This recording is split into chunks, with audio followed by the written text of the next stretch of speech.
चलिए खबरों में आगे बढ़ेंगे। अफगानिस्तान के मौजूदा हालात पर भारत ने एक बार फिर चिंता जताई है।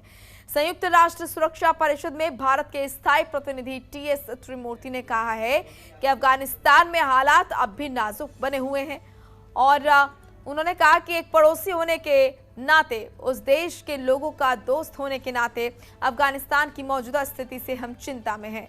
उन्होंने बताया कि अफगान बच्चों के सपनों को साकार करना और अल्पसंख्यकों के अधिकार की रक्षा करना जरूरी है।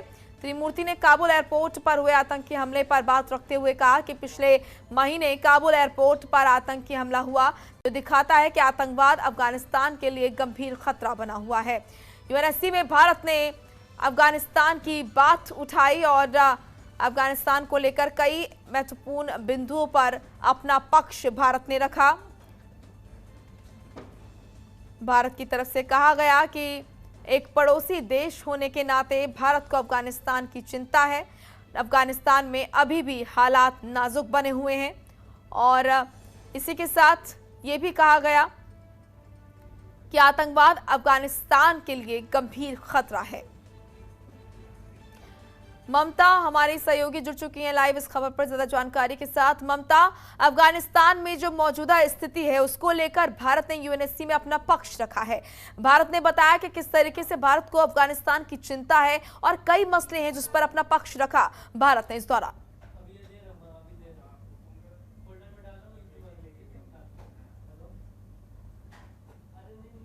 अपनी बात को रखा है और कहा है कि पड़ोसी देश होने के नाते भारत को चिंता करना स्वाभाविक है। जिस तरीके से अफगानिस्तान में हालात बने हुए हैं, वहाँ पर महिलाओं को लेकर, बच्चों को लेकर स्थिति बेहद खराब है, इसको लेकर हिंदुस्तान को चिंता होना स्वाभाविक है। और जिस तरीके से वहाँ पर हमले हुए और जो बेकसूर लोग हैं वो लगातार मारे जा रहे हैं, उसको लेकर हिंदुस्तान की तरफ से चिंता व्यक्त की गई है और कहा गया है कि क्योंकि हम एक पड़ोसी देश हैं, ऐसे में अगर अफगानिस्तान में जो भी घटनाएं घटती हैं उसका असर कहीं ना कहीं हिंदुस्तान पर पड़ना लाजमी है।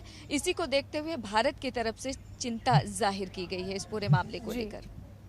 बिल्कुल, और ऐसे में बहुत ज़रूरी है ममता, जिस तरीके से चीज़ें देखी जा रही हैं और लगातार अफगानिस्तान की तरफ से भी अपना रुख साफ किया जा रहा है। हालांकि कश्मीर मुद्दे पर जिस तरीके से पहले तालिबान की तरफ से जो पक्ष रखा गया था, कहा गया था कि कश्मीरी जो है, तमाम कश्मीरी वो हमारे भाई बहन हैं, उनके हक के लिए हमें आवाज़ उठानी होगी।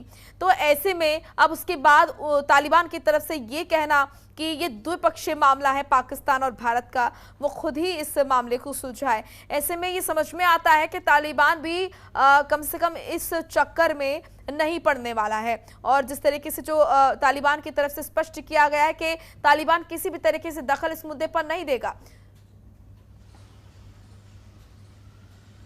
जी बिल्कुल, देखिए मोनिका, शुरुआती दौर में तालिबान की तरफ से ये बयान ज़रूर आया था कि कश्मीर समेत विश्व भर में जितने भी मुसलमान हैं उनके हक के लिए लड़ाई लड़ने का अधिकार है तालिबान को, इस तरीके का बयान आया था। लेकिन जब वहाँ पे मंत्रिमंडल का गठन हुआ तो उसके बाद से तालिबान का आधिकारिक तौर पर एक बयान सामने आया जिसमें कहा गया कि जम्मू कश्मीर भारत और पाकिस्तान का द्विपक्षीय मामला है, इसमें किसी तीसरे देश को दखल देने की ज़रूरत नहीं है। यानी कि तालिबान भी उस मसले को लेकर कोई दखल अंदाजी नहीं करेगा, भारत और पाकिस्तान के बीच की बात है।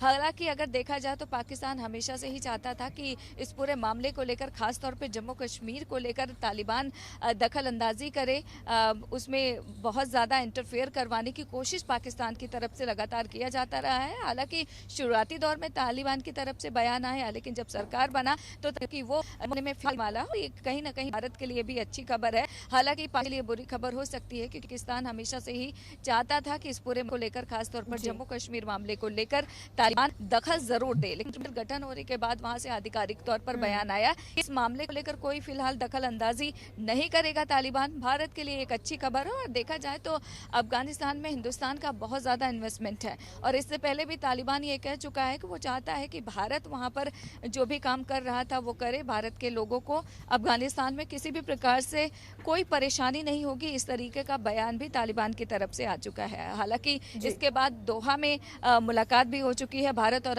तालिबान के जो नुमाइंदे हैं उनके बीच में, तो जिसमें भारत ने यह साफ कर दिया है कि तालिबान की धरती का इस्तेमाल, यूं कहें अफगानिस्तान की धरती का इस्तेमाल जो है वो आतंकी गतिविधि के लिए, खासतौर पे हिंदुस्तान के लिए नहीं होनी चाहिए। तो अब देखना होगा कि आगे तालिबान क्या कुछ रुख अख्तियार करता है। हालांकि मंत्रिमंडल गठन करने के बाद तो साफ कर दिया है कि फिलहाल तो वो जम्मू कश्मीर के मसले में दखल नहीं करने वाला है। तो अब देखना होगा कि जैसे जैसे समय बीतेगा वैसे वैसे जिस तरीके से पाकिस्तान और चीन का दबाव लगातार तालिबान पर बढ़ रहा है, तो अब देखना ये होगा कि तालिबान का अगला कदम क्या होने वाला है, खासतौर पे भारत को लेकर।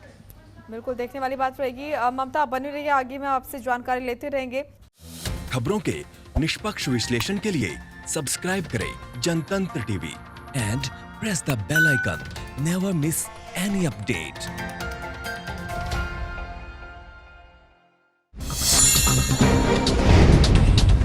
Download the Janatantra TV app, available on Google Play and App Store. Download it now.